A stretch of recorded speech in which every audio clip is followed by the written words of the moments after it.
Hello and welcome to another beautiful episode of WooCommerce with React.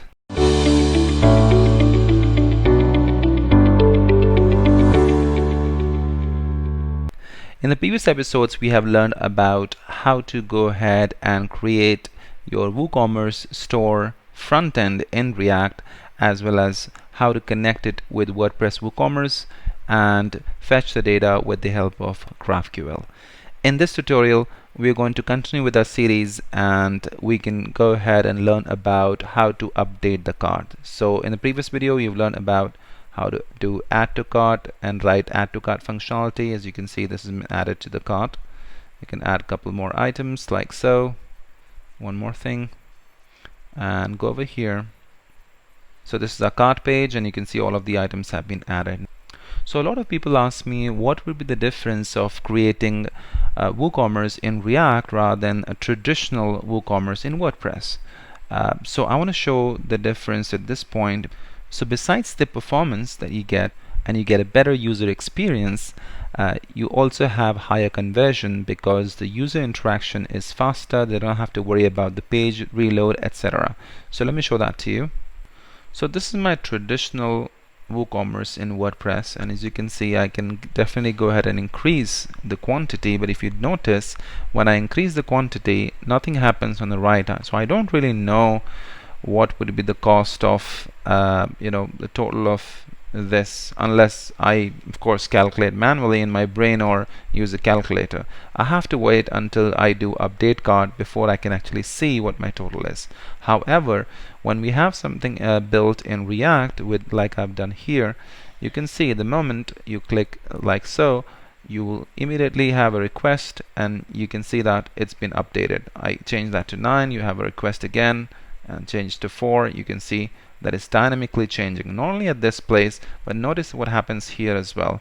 So let's do this one. So let's change this one. You can see that it meant 36, 116, and this total count went to 8, and all of the places, not just there. Look at this one, 116.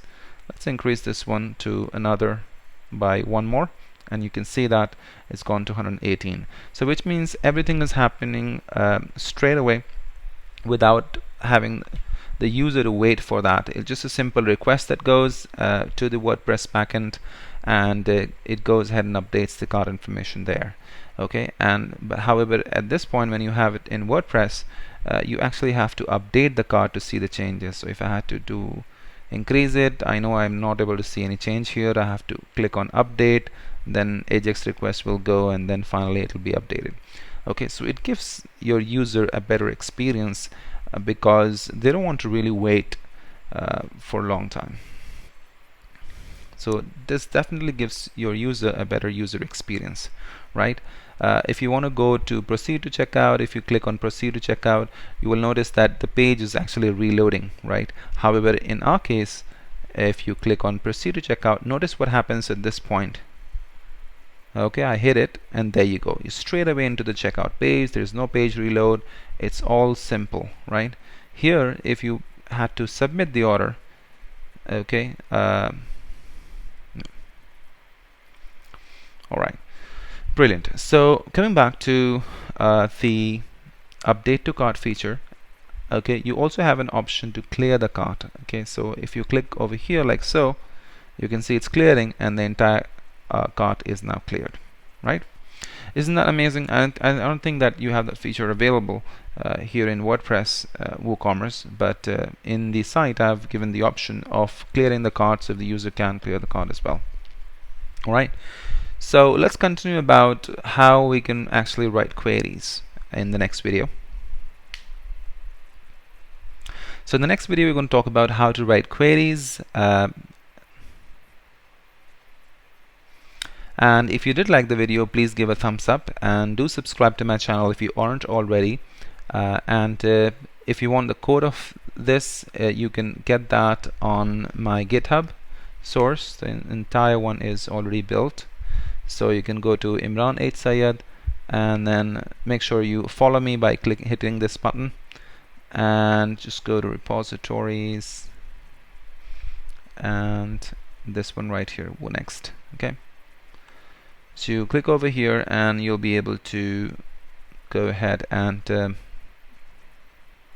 you click over here, you get all of the code over here. You have the demo, you also have the live site that I was showing, so you have the live site here.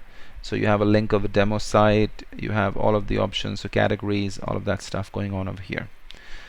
Okay, it's brilliant. So I'll see you in the next video where we discuss about the queries that we want to make, like for updating the cart there will be a mutation, and for clearing the cart, etc. So I'll see you next. Thank you very much.